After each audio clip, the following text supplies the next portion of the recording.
نحمده ونصلي على رسوله الكريم اما بعد فاعوذ بالله من الشيطان الرجيم بسم الله الرحمن الرحيم رب اشرح لي صدري ويسر لي امري واحلل عقدة من لساني يفقهوا قولي. جنابت کے احکام. وجوب غسل کی حالت کو حالت جنابت کہتے ہیں. وجوب غسل یعنی جب غسل واجب ہو جاتا ہے تو اس حالت کو جنابت کہتے ہیں. جنابت کا لفظ جم سے، جم پہلو کو کہتے ہیں، نہیں بچنا. مندرجہ ذیل 4 حالتوں میں مسلمان مرد اور عورت پر غسل کرنا فرض ہو جاتا ہے. نمبر 1، جوش کے ساتھ منی خارج ہونے کے بعد، اس میں احتلام بھی داخل ہے، یعنی کوئی ایسا خواب آئے یا ویسے. نمبر 2، صحبت کے بعد یعنی سیکشول انٹرکورس کے بعد. نمبر 3، حیض کے بعد. نمبر 4، نفاس کے بعد یعنی بچے کی پیدائش کے بعد. اس میں یاد رکھیے کہ بہت سے لوگ پوچھتے ہیں کہ اگر خواتین انٹرنل چیک اپ کرواتی ہیں تو کیا اس سے غسل واجب ہوتا ہے؟ تو کوئی غسل واجب نہیں ہوتا جب تک کہ ان 4 چیزوں میں سے کوئی چیز نہ ہو. صرف منی خارج ہونے سے بات نہیں، بلکہ جوش کے ساتھ منی خارج ہونے کے بعد غسل واجب ہوتا ہے. صحبت اور غسل جنابت. صحابہ کرام رضی اللہ عنہم کے درمیان غسل جنابت کا ایک مسئلہ زیر بحث آیا. ایک گروہ کہتا تھا کہ غسل صرف دخول پہ فرض ہو جاتا ہے، انزال شرط نہیں، یعنی واٹر ڈسچارج جو ہے وہ ضروری نہیں. دوسرا گروہ بیان کرتا تھا کہ وجوب غسل کے لیے دخول کے ساتھ انزال بھی شرط ہے. یہ طویل مباحثہ کسی فیصلہ کن صورت پر منتج نہ ہوا. آخر قرار پایا کہ ام المومنین حضرت عائشہ رضی اللہ عنہا سے دریافت کیا جائے. حضرت عائشہ نے کہا کہ رسول اللہ صلی اللہ علیہ وسلم نے فرمایا، اذا جلس بین شعبها الاربع ومس الختان الختان فقد وجب الغسل.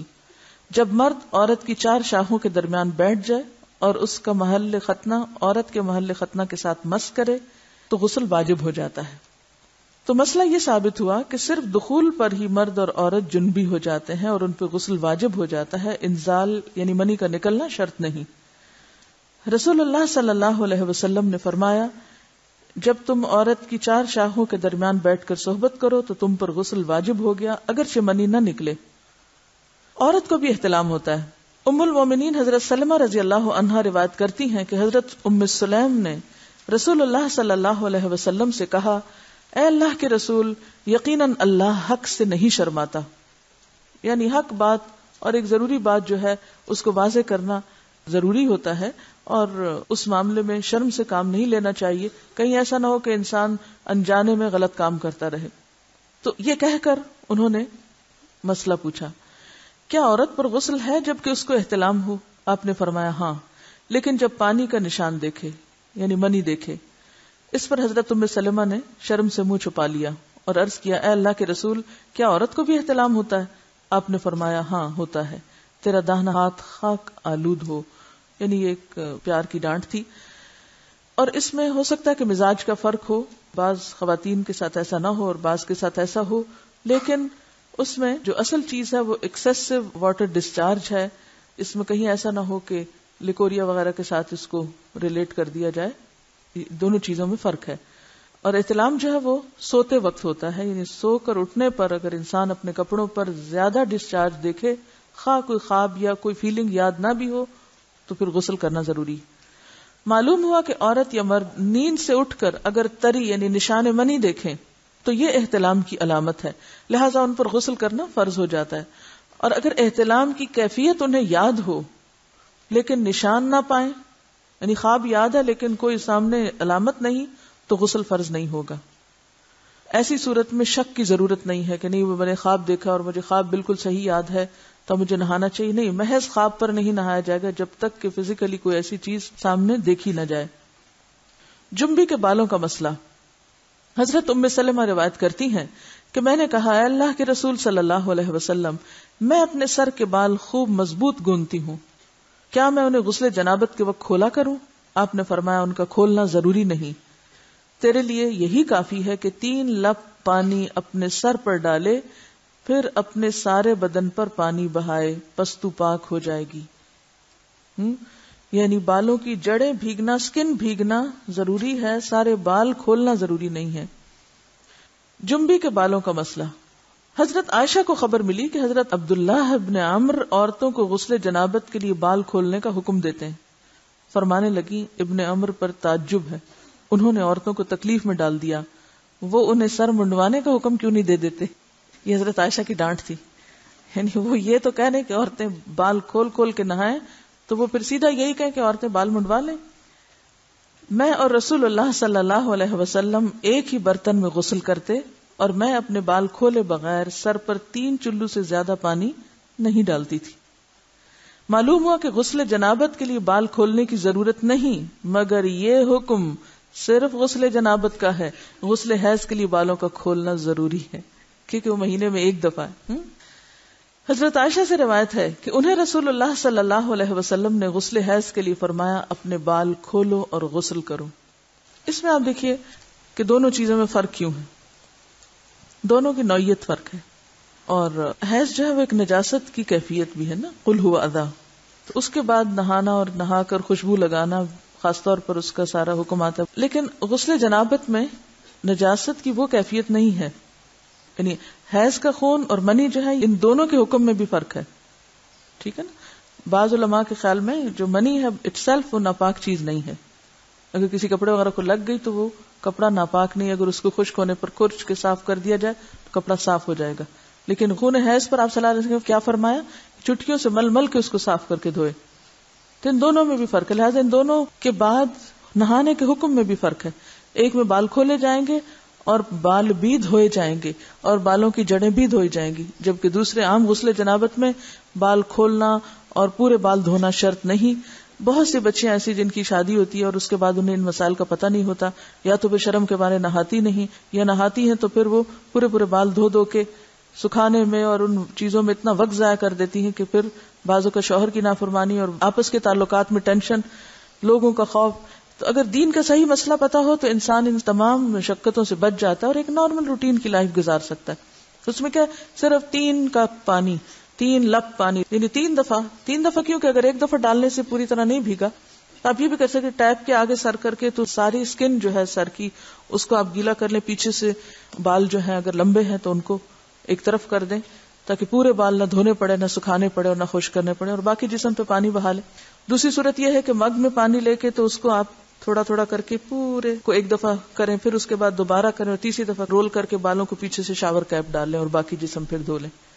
شاور کیپ سے کیا ہوتا ہے عام طور پر کہ پیچھے کے جو سارے لمبے بال ہیں پھر وہ نیچے گر کے گیلے نہیں ہوتے، وہ آپ کے سر پہ ٹک جاتے ہیں. تو سر کی اسکن دھوئیں اور بالوں کو جوڑے کی شکل میں باندھ کے اوپر شاور کیپ پہن کے پھر باقی جسم کو اچھی طرح دھو لیں.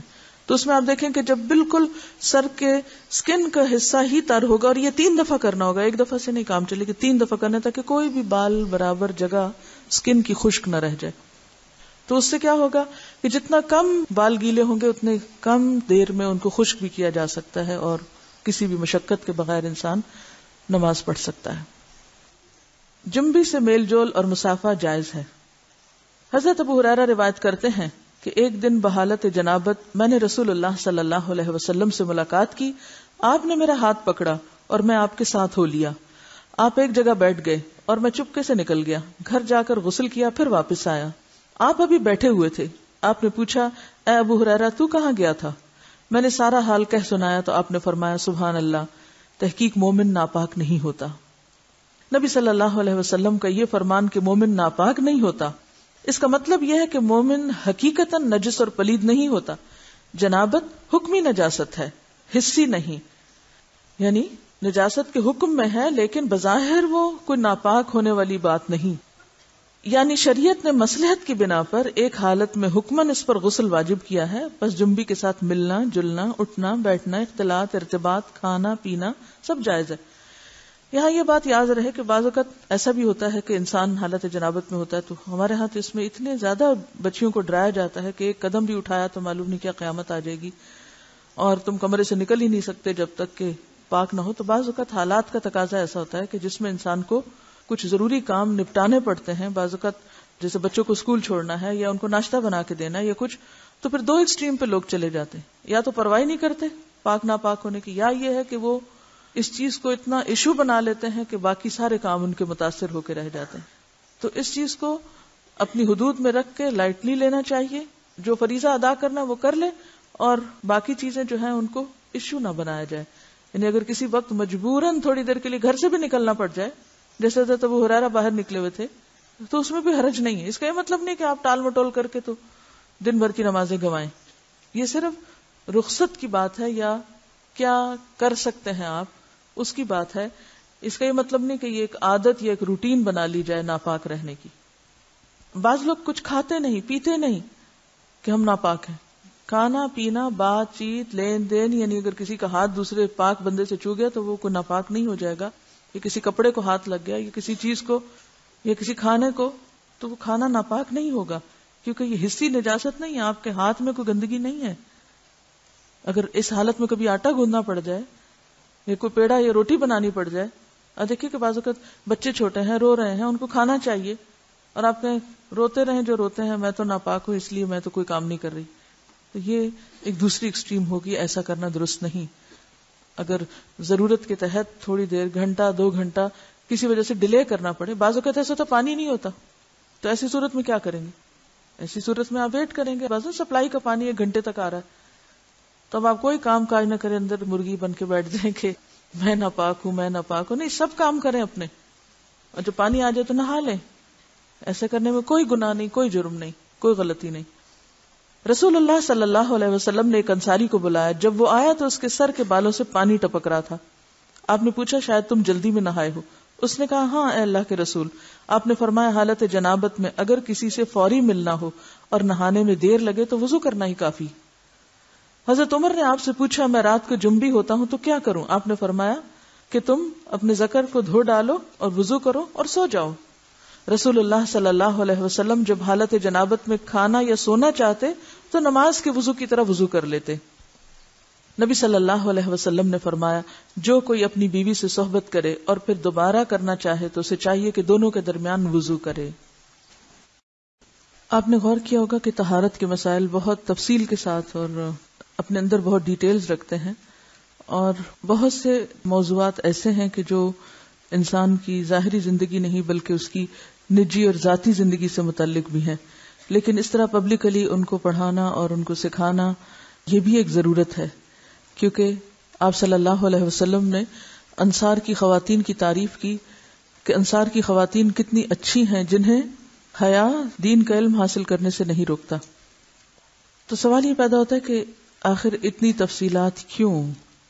اور بعض لوگ اس کو ناپسندیدہ قرار دیتے ہیں. تو ایسا کرنا ناسمجھی کی علامت ہے. ہم دیکھتے ہیں کہ انسان اگر اللہ کے بتائے ہوئے طریقے کے مطابق زندگی بسر کرتا ہے تو اس میں خیر ہی خیر ہے، اور وہ صرف خیر اس کی اپنی ذات تک نہیں رہتی، بعض اوقات دوسروں کی بھلائی کا ذریعہ بھی بن جاتی. یہاں کسی نے ایک واقعہ لکھ کر بھیجا ہے کہ کسی ویسٹرن کنٹری میں کوئی مسلمان بچہ پڑھتا تھا تو وہ اپنے کپڑوں کو دھونے کے لیے کسی انگریز عورت کو دیتا تھا، یعنی لانڈری کسی کے ذریعے کرواتا تھا. تو ایک دن اس عورت نے طالب علم سے کہا کیا آپ میرے کام سے مطمئن نہیں؟ آپ کے خیال میں کیا میں کپڑے اچھی طرح نہیں دھوتی؟ طالب علم نے اس کی بات سن کر کہا کیوں نہیں، مجھے یقین ہے کہ آپ اچھی طرح کام کرتی ہیں. یہ سن کر وہ بولی پھر آپ خود ہی اپنے کپڑے کیوں دھو کر مجھے دیتے ہیں، یعنی کپڑوں کے داغ وغیرہ کیوں دھو کر مجھے دیتے ہیں؟ طالب علم نے انکار میں سر ہلایا کہ میں بھلا کپڑے دھو کر کیوں دوں گا. عورت نے کہا کہ پھر کیا وجہ ہے کہ مجھے دوسروں کے کپڑوں پر جا بجا گندگی کے دھبے نظر آتے ہیں لیکن آپ کے کپڑوں پر کوئی ایسا دھبا نہیں ہوتا. اس کے پوچھنے میں واضح حیرت تھی. نوجوان مسکرایا اور بولا اب بات سمجھ میں آتی ہے، اب میں آپ کو بات سمجھا دیتا ہوں، یعنی اب میری سمجھ میں بات آئی ہے کہ آپ کا اشارہ کس طرف ہے. میں مسلمان ہوں، میرا دین مجھے پاک صاف رہنے کا حکم دیتا ہے. میری شلوار یا پینٹ وغیرہ پر پیشاب کا چھینٹا بھی لگ جائے تو میں نماز نہیں پڑھ سکتا، لہٰذا اگر کوئی ایسی چیز ہو تو مجھے اسے خود دھونا پڑتا ہے اور اسے دھو کر پاک کرتا ہوں، لہٰذا جب میں کپڑے اتارتا ہوں تو یہ کپڑے پاک اور صاف ہوتے ہیں، یعنی داغ دھبوں سے محفوظ ہوتے ہیں. تو اس نے حیرت سے پوچھا کہ تمہارا دین اتنی چھوٹی چھوٹی باتوں کی بھی تعلیم دیتا ہے؟ نوجوان نے کہا ہاں، ہمارے رسول صلی اللہ علیہ وسلم نے ہمیں یہ حکم دیا ہے کہ ہم جب بیت الخلاء میں جائیں تو دعا پڑھیں، جب باہر آئیں تو دعا پڑھیں، کپڑے پہنوں تو دعا پڑھوں، کھانا کھا کر فارغ ہو کر گھر سے نکلتے وقت، سوتے جاگتے وقت، زندگی کے ہر کام یا ہر موقع پر ہمارے رسول نے ہمیں دعائیں سکھائی ہیں. اور اس کے ساتھ ہی یہ کہ ان تمام باتوں کے ادب آداب بھی سکھائے ہیں. تو اس انگریز عورت کو وہ باتیں بہت دلکش اور حیران کن محسوس ہوئیں، اور کچھ دن تک وہ اس طالب علم کی عادات کا مزید جائزہ لیتی رہی، اور بالآخر اسلام اس کے دل میں گھر کر گیا اور وہ مسلمان ہو گئی. اور اس کے بعد اس نے اپنے گھر کے دوسرے افراد کو بھی مسلمان کیا، اسے ایک خاتون نے. تو بات یہ کہ بات تو چھوٹی سی ہے لیکن ایک بہت بڑا فرق ڈال دیتی ہے. لیکن افسوس یہ کہ آج مسلمان ہی یہ آداب اور اخلاق بھول گئے، کیونکہ بہت سے مواقع پر ایسا بھی ہوا ہے ہمارے ساتھ کہ جب ہم نے الوداع میں پرانے کپڑے مختلف، جیسے سیلاب آ گیا یا زلزلہ آ گیا یا کچھ، تو اس موقع پر نئے پرانے سب مٹیریلز جب اکٹھے کیے گئے تو بلیو می بعض اوقات کپڑوں پر خون کے دھبے، گندے داغ اور نجاست وغیرہ بھی لگی ہوئی پائی گئی، جسے دیکھ کر بے انتہا افسوس ہوا کہ ایک مسلمان لڑکی جو بالغ ہو چکی، اس کو اس کی ماں نے یہ ادب نہیں سکھایا، یہ طریقہ نہیں سکھایا کہ لباس کو صاف کیسے رکھتے ہیں. بھلے آپ کو کپڑا کسی سے بھی دھلوانا ہو یا آپ کو دوبارہ نہیں پہننا یا آپ کسی غریب کو دے رہے ہیں، مسلمان کا تو لباس اتارتے وقت بھی طریقہ یہ ہوتا ہے کہ جب وہ اتارے تو ایسے ہی اتارے کہ جیسے وہ نجاست سے صاف ہے. تو بعض اوقات ہم غفلت میں ایسی حرکتیں کرتے رہتے ہیں اور اس کا غلط امپریشن نہ صرف یہ کہ اپنے گھر والوں پر، اپنے قریبی لوگوں پر، بلکہ دوسرے ادیان والوں تک بھی اس کا دائرہ بعض اوقات پھیل جاتا ہے. تو ان معاملات میں جو بظاہر لوگوں کی نگاہوں سے چھپے ہوئے ہیں، ہمیں اپنی باطنی زندگی میں، نجی زندگی میں، داخلی زندگی میں، پرائیویٹ لائف میں بھی اللہ کے تقوی کا ثبوت دینا ہے اور ان تمام چیزوں کا خیال رکھنا ہے. حائضہ سے صحبت کرنے کی ممانعت. حیض کی حالت میں عورت سے مجامت کرنا سخت گناہ ہے. اللہ تعالیٰ نے قرآن مجید میں فرمایا فَاعْتَزِلُوا النِّسَاءَ فِي الْمَحِيضِ، یعنی واضح قرآن کا حکم ہے. پس ایام حیض میں عورتوں سے کنارہ کشی کرو، یعنی کنارہ کشی سے مراد لین دین اور بالکل تعلق ختم کرنا نہیں، مراد یہاں پر سیکشل انٹرکورس ہے، یعنی صحبت نہ کرو. اگر کوئی اس گناہ کا مرتکب ہو جائے تو اس کی بابت نبی صلی اللہ علیہ وسلم نے فرمایا جو شخص بحالت حیض اپنی عورت سے صحبت کرے تو اسے چاہیے کہ نصف دینار صدقہ کرے. دینار 4.5 ماشے سونے کا ہوتا ہے، تو نصف دینار 2.25 ماشے سونا ہوا. 2.25 ماشے سونے کی قیمت صدقہ کرے، یعنی کسی مستحق کو دے اور آئندہ کے لیے توبہ کرے. مزی کے خارج ہونے سے غسل واجب نہیں ہوتا. سیدنا علی رضی اللہ عنہ بہت طاقتور جوان تھے، آپ کو اکثر مزی آتی.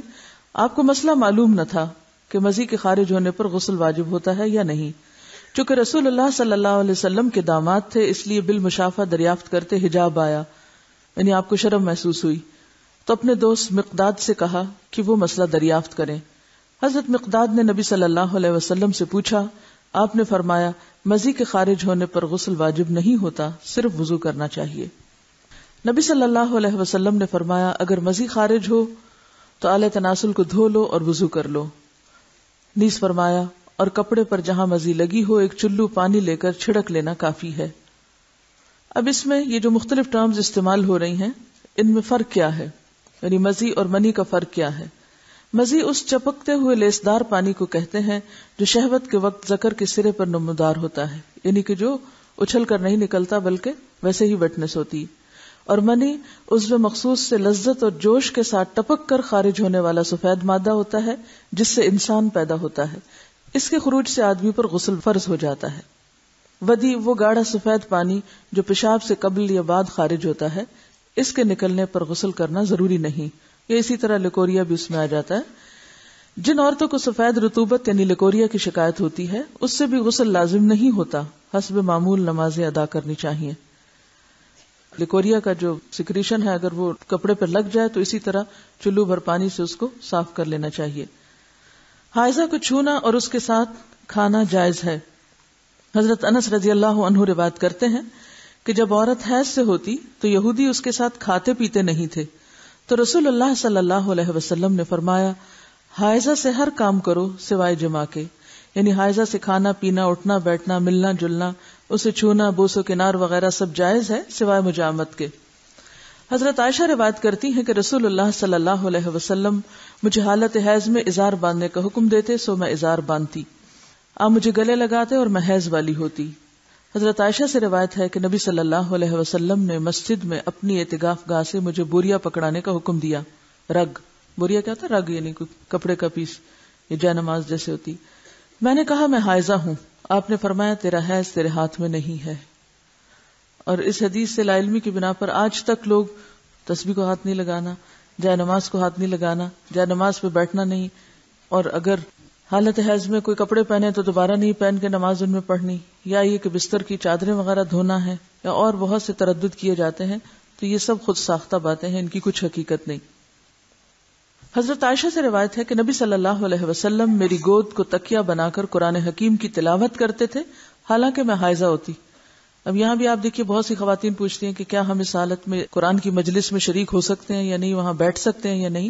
تو آپ دیکھیے کہ آپ صلی اللہ علیہ وسلم حضرت عائشہ کی گود میں سر رکھ کے قرآن پڑھتے، جبکہ حضرت عائشہ حیض سے ہوتی۔ حائضہ کے قرآن پڑھنے کی کراہت۔ اب حائضہ خود کیا کرے؟ کیا قرآن پڑھ سکتی ہے یا نہیں؟ ذکر کر سکتی ہے یا نہیں؟ حالت جنابت اور حیض میں قرآن حکیم کی تلاوت کے حرام ہونے کے بارے میں کوئی صحیح حدیث نہیں ہے، یعنی حرام نہیں ہے پڑھنا، مگر ان حالتوں میں مکروہ ضرور ہے، یعنی پسندیدہ نہیں ہے کہ انسان تلاوت کی غرض سے صبح بیٹھ کر قرآن پاک کی کچھ آیات پڑھے۔ ہاں، اگر کوئی تعلیم حاصل کرنے کے لیے، سیکھنے کے لیے کچھ پڑھ رہا ہے تو اس کی رخصت ہے۔ مہاجر بن قنفس سے مروی ہے کہ رسول اللہ صلی اللہ علیہ وسلم کو بحالت پیشاب کسی نے سلام کیا تو آپ نے جواب نہ دیا۔ فراغت کے بعد آپ نے وضو کیا اور فرمایا میں نے مناسب نہ سمجھا کہ طہارت کے بغیر سلام کا جواب دوں۔ اس کا یہ مطلب نہیں کہ طہارت کے بغیر کہ جب اگر کسی نے وضو نہیں کیا ہو تو وہ سلام کا جواب نہ دے، یا اگر آپ بے وضو ہیں کوئی آپ کو سلام کرے تو آپ جواب نہ دے کہ میرا وضو نہیں ہے۔ اس سے مراد یہ کہ عین اس حالت میں کہ جب انسان ٹوائلٹ میں بیٹھا ہوا ہو اور اس کے جسم سے کچھ نکل رہا ہو اور کوئی سلام کرے اور وہ ساتھ ہی سلام کا جواب دینا شروع کر دے تو اس حالت میں دینا جائز ہے۔ اب حیض کی بھی کنڈیشن ایسی ہوتی ہے نا کہ مسلسل بعض اوقات کچھ سیکریشن ہوتی رہتی ہے، تو ایسی صورت میں اگر انسان عبادت کی غرض سے تلاوت کر رہا ہے تو یہ درست نہیں۔ ہاں، تعلیم کی غرض سے اس کی اجازت موجود ہے کیونکہ حرام بہرحال نہیں ہے۔ جب حدث اصغر کی حالت میں سلام کا جواب دینا مکروہ ہوا تو جنبی کا قرآن کی تلاوت کرنا بالاولی یعنی زیادہ مکروہ ہوا۔ البتہ باقی اذکار کی بابت امام نووی فرماتے ہیں جنبی کے لیے تسبیح اور تحمید، تکبیر اور دیگر دعائیں اور اذکار بالاجماع جائز ہیں، یعنی صبح شام کی دعائیں ہیں یا گھر سے نکلنے کی یا داخل ہونے کی یا جتنے بھی ذکر اذکار کی قسمیں ہیں یہ ساری کی ساری بالاجماع جائز ہیں کہ انسان اٹھتے بیٹھتے چلتے پھرتے یہ سب پڑھ سکتا ہے، خواہ حالت جنابت میں ہو یا پھر حیض میں۔ اس کی دلیل حضرت عائشہ کی حدیث ہے، آپ فرماتی ہیں میں ایام حج میں حائضہ ہو گئی تو رسول اللہ صلی اللہ علیہ وسلم نے فرمایا بیت اللہ کے طواف کے علاوہ باقی ہر وہ کام کرو جو حاجی کرتا ہے۔ تو اس کا کیا مطلب تھا؟ یعنی حالت حیض میں ہر وہ کام کرو جو حاجی کر رہے ہیں سوائے طواف کے، اور نماز تو ویسے ہی انڈرسٹوڈ تھی کہ اس حالت میں نہیں پڑھنا۔ تو اس سے کیا پتہ چلتا ہے حاجی باقی کیا کام کرتے ہیں؟ ذکر کرتے ہیں، ذکر اذکار دعائیں مانگتے ہیں۔ اور بہت سی خواتین حج پہ جاتے ہوئے کیا ہم ٹیبلٹس لے لیں، کیا ہم، تو یہ فطرت کے نظام میں مداخلت ہے۔ جب رخصت ہے سب دعائیں وغیرہ آپ پڑھ سکتے، صرف طواف نہیں کر سکتے تو پاک ہو کے کر لیں، لیکن کوئی بھی ان نیچرل طریقہ اختیار نہ کریں کہ جس سے آپ کا جسم بوجھل ہو جائے، آپ سست ہو جائیں اور آپ دعائیں مانگنے کے بھی قابل نہ ہوں۔ کیونکہ بہت سی خواتین ایسی ہوتی ہیں کہ جب ان کے سسٹم میں کوئی بھی گڑبڑ ہوتی ہے تو پھر وہ مینٹلی، ایموشنلی، فزیکلی ہر لحاظ سے تھک جاتی ہیں۔ تو بجائے اس کے کہ آپ سارا حج کا عرصہ ایک کربناک کیفیت میں گزاریں جس میں آپ کی کسی عبادت میں کوئی خشوع نہ ہو، تو بہتر ہے کہ جو چیز اللہ نے لکھ دی ہے وہ اپنے وقت پر ہو، اس دوران صرف طواف سے اجتناب کیا جائے اور باقی سب کام، ذکر اذکار، جو بھی رمی کرنا ہے، وقوف عرفات ہے، سب کچھ اپنے طریقے کے مطابق کیا چلا جاتا رہے۔ پہلے سعی کا علاقہ جو تھا، سعی کی اجازت تھی، لیکن اب سعی بھی مسجد میں آ گئی، مسعی بھی مسجد میں آ گئی، تو جہاں سے مسجد شروع ہوئی وہاں سے داخلہ بند ہو گیا۔ الا عابری سبیل، کہ کوئی آپ کو گزرنے کی ضرورت پیش آئی یا اندر کوئی بیٹھا ہوا اس کو بلانا ہے تو وہ گزر کے دے کے واپس آ جائے، بیٹھے نہیں، گزرنے کی اجازت ہوتی ہے مسجد۔ حضرت ام عطیہ رضی اللہ عنہا فرماتی ہیں کہ رسول اللہ صلی اللہ علیہ وسلم نے حیض والی عورتوں کو بھی عید کے روز عیدگاہ جانے کا حکم دیا تاکہ وہ لوگوں کی تکبیروں کے ساتھ تکبیریں کہیں۔ تو تکبیر میں بھی کیا ہے؟ اللہ کا ذکر ہے، اور ان کی دعا کے ساتھ دعا کریں لیکن نماز نہ پڑھیں۔ تو جو چیز بصراحت ممنوع ہے وہ کیا ہے؟ نماز اور طواف، باقی کچھ بھی ممنوع نہیں، یعنی عبادات میں سے۔ حضرت عائشہ فرماتی ہیں کہ رسول اللہ صلی اللہ علیہ وسلم ہر حال میں اللہ کا ذکر کرتے تھے۔ ان احادیث سے ثابت ہوا کہ حائضہ اور جنبی ذکر اذکار کر سکتے ہیں، ٹھیک ہے۔ استحاضہ کا مسئلہ. استحاضہ وہ خون ہوتا ہے جو ایام حیض کے بعد خاکی یا زرد رنگ کا جاری ہوتا ہے. یہ ایک مرض ہے. جب عورت اپنے حیض کی عادت کے دن پورے کرے پھر اسے غسل کر کے نماز شروع کر دینی چاہیے. تو اس میں اصل حکم یا اصل بات کیا ہے؟ عادت. جتنے دن کسی کی عادت ہے اس عادت کے مطابق انسان نماز چھوڑے، یعنی اتنے دن کے لیے، اور بعد میں نہا کر نماز شروع کر دے، خواہ کوئی ڈسچارج ہو بھی تو، کیونکہ وہ خون حیض کا نہیں بلکہ استحاضہ کا ہے جو اس مخصوص مدت کے بعد آتا ہے. حضرت عائشہ سے روایت ہے کہ فاطمہ بنت ابی حبیش رضی اللہ عنہا رسول اللہ صلی اللہ علیہ وسلم کی خدمت میں حاضر ہوئیں اور عرض کیا، اے اللہ کے رسول، مجھے خون استحاضہ آتا ہے اور میں بوجہ خون استحاضہ پاک نہیں ہوتی، کیا میں نماز چھوڑ دوں؟ آپ نے فرمایا، نہیں، خون استحاضہ ایک اندرونی رگ سے بہتا ہے اور یہ خون حیض نہیں. بس جب تجھے حیض کا خون آئے تو نماز چھوڑ دے، اور جس وقت خون حیض بند ہو جائے اور استحاضہ شروع ہو تو اپنے استحاضہ کے خون کو دھو لو اور نماز پڑھو. تو حاصل کلام یہ ہے کہ مستحاضہ پاک عورت کی طرح ہے، ایام حیض کے بعد غسل کر کے نماز شروع کر دے. ہاں، یہ بہت ضروری ہے کہ ہر نماز کے لیے نیا وضو کرتی رہے. رسول اللہ صلی اللہ علیہ وسلم نے حضرت فاطمہ سے یہ بھی فرمایا، ہر نماز کے لیے وضو کر لیا کرو. یعنی ہر نماز کے لیے نہانے کی ضرورت نہیں، صرف وضو کافی ہے. خواہ پہلے سے وضو ہو بھی، چونکہ ڈسچارج ہوتا رہتا ہے اس لیے وضو باقی نہیں رہتا، دوبارہ وضو کر لیا جائے. خون حیض بلوغت کی علامت ہے. اگر یہ عادت کے مطابق آئے تو یہ صحت کی علامت ہے. اس کے برعکس استحاضہ بیماری کی علامت ہے. چونکہ یہ خون حیض سے پہلے بھی آتا ہے اور حیض کی مدت گزر جانے کے بعد رکتا نہیں، اس لیے بعض خواتین اسے بھی حیض سمجھ کر نماز چھوڑے رکھتی ہیں. لہٰذا اس مسئلے کو سمجھنا ضروری ہے. خون حیض گاڑھا، سیاہ اور کسی قدر بدبودار ہوتا ہے. جب اس کی مدت ختم ہوتی ہے تو خاکی یا زرد رنگ کی رطوبت خارج ہوتی ہے، مگر وہ حیض نہیں ہوتی، جبکہ خون استحاضہ پتلا اور زرد رنگ کا ہوتا ہے. یہ الگ بات ہے کہ عادت کے دنوں میں کبھی فلو زیادہ ہوتا ہے اور کبھی کم ہوتا ہے، لیکن اپنے مقرر وقت پر انقطاع بھی ہو جاتا ہے. انقطاع الدم یعنی سب ختم ہو جاتا ہے اور وائٹ ڈسچارج شروع ہو جاتا ہے. تو پاکی کب ہوتی ہے؟ جب خون حیض کے ختم ہونے کے بعد وائٹ ڈسچارج شروع ہو. اگر خاتون حیض اور استحاضہ کا فرق پہچانتی ہے تو اس کے مطابق عمل کرے گی، یعنی حیض کے آنے پر نماز چھوڑے گی اور حیض کے بعد استحاضہ کے دوران ہر نماز کے لیے الگ وضو کر کے نماز ادا کرے گی. اگر اسے دونوں خونوں کی پہچان نہیں، البتہ حیض اسے عادت کے مطابق آتا ہے، تو وہ عادت کے دنوں میں نماز ترک کرے گی اور ان کے بعد جو خون آئے گا اسے استحاضہ سمجھے گی. اب اس میں مشکل یہ ہے نا کہ ہر عورت کی عادت فرق ہے، اس لیے اس میں کوئی مفتی کچھ نہیں بتا سکتا، خود ہی اس کا تعین کرنا پڑے گا کہ کن دنوں میں عادت بدل جاتی. کیونکہ عورت کی صرف یہ نہیں کہ اس کو خون کے رنگ سے ہی آپ پہچانیں گے، اس میں دیکھا یہ جائے گا کہ آپ کی اپنی جسمانی کیفیت کب بدلتی ہے. کیونکہ استحاضہ کے خون میں جسمانی کیفیت اتنی متاثر نہیں ہوتی، جبکہ حیض کے دنوں میں اس سے پہلے یا اس کے بعد مزاج پر بھی فرق پڑتا ہے. تو مزاج کی تبدیلی سے اور خون کے رنگ کی تبدیلی سے یا اس کیفیت سے یا اس کے زیادہ یا کم ہونے سے بھی حیض اور استحاضہ کو آپس میں الگ الگ سمجھا جا سکتا ہے. اگر اسے دونوں خونوں کی پہچان نہیں اور حیض بھی عادت کے مطابق نہیں آتا. اب ایک اور مسئلہ تیسرا، نہ حیض کی پہچان ہے اور نہ ہی عادت کا پتہ چلتا ہے، یعنی دن کے مقرر ہونے کی سمجھ ہی نہیں آتی، تو وہ اپنی قریبی رشتہ دار خاتون جو مزاج اور عمر میں اس جیسی ہو، مثلا بہن وغیرہ، اس کی عادت کے مطابق عمل کرے گی حتیٰ کہ اسے پہچان ہو جائے اور اس کی اپنی عادت بن جائے. پھر قیاس کرنا پڑے گا. حائضہ کو نماز اور روزے کی ممانت. رسول اللہ صلی اللہ علیہ وسلم نے فرمایا، جب عورت حیض سے ہوتی ہے تو نماز پڑھتی ہے نہ روزہ رکھتی ہے، یعنی نہ نماز پڑھتی ہے نہ روزہ رکھتی ہے. ایک عورت معاذہ نے حضرت عائشہ سے دریافت کیا، کیا وجہ ہے کہ حائضہ عورت روزے کی قضا تو دیتی ہے، نماز کی نہیں دیتی؟ حضرت عائشہ نے فرمایا، رسول اللہ صلی اللہ علیہ وسلم کے زمانہ میں ہمیں حیض آیا کرتا تھا تو ہمیں روزے کی قضا کا حکم تو دیا جاتا مگر نماز کی قضا کا حکم نہیں دیا جاتا تھا. یہ ہے صرف وجہ. نفاس کا حکم. بچے کی پیدائش کے بعد جو خون آتا ہے اسے نفاس کہتے ہیں.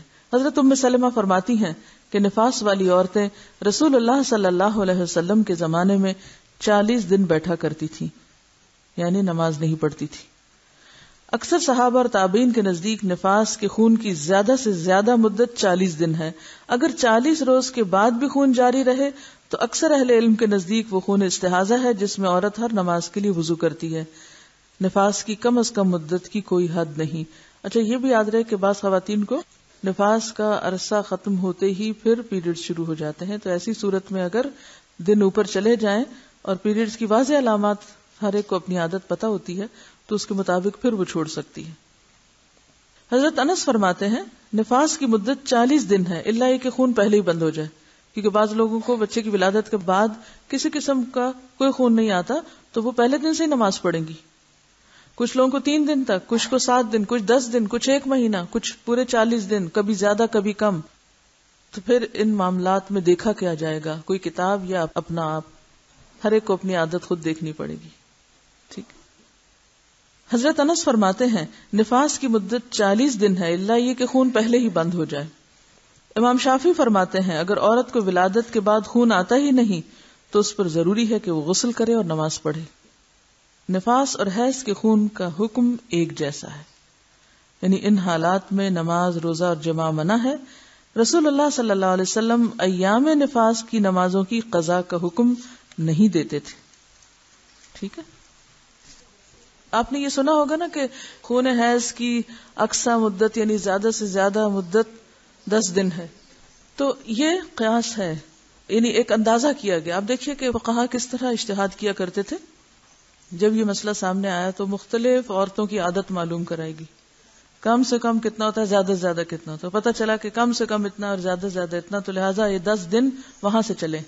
نبی صلی اللہ علیہ وسلم نے کوئی 10-12 دن نہیں بتائے. اصل بات عادت کی ہے کہ کتنے دن آپ کی عادت. ڈی این سی کے بعد بھی جو خون ہوتا ہے وہ بھی نفاس میں شمار ہوگا. اس میں بھی کمی بیشی ہوتی ہے. بعض اوقات ایسا بھی ہوتا ہے کہ جتنے مہینے کا بچہ تھا اتنے مہینے کے جو پیریڈز کے دن ہیں اس کے برابر بھی آتا ہے، اور بعض عورتوں کو اس سے کم و بیش. ان کا سوال یہ ہے کہ نفاس میں شروع میں زیادہ بلیڈنگ ہوتی ہے، اس کے بعد آہستہ آہستہ کم ہو جاتی ہے، اور پھر تھوڑے دن میں زیادہ ہو جاتی ہے، پھر کم ہو جاتی ہے. تو کیا یہ سارا عرصہ نفاس ہوگا؟ یہ سارا عرصہ نفاس ہوگا جب تک کہ وائٹ ڈسچارج نہ شروع ہو جائے. وآخر دعوانا ان الحمد للہ رب العالمین.